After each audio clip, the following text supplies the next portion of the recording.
Guys, আমার এটা অনু, আমার মেয়ে। আমাকে কি খাইয়ে দিচ্ছ শোনা মা?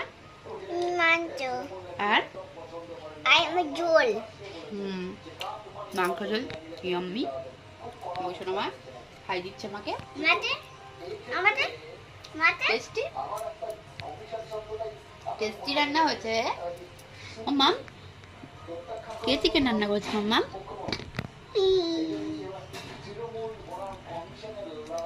চিকেনটা দেখাচ্ছি, চাল লাল লাল লাল চিকেন রান্না করেছে আমার সোনা মা। এই যে চিকেন দেখাচ্ছে সোনা মা, চিকেন আমাকে।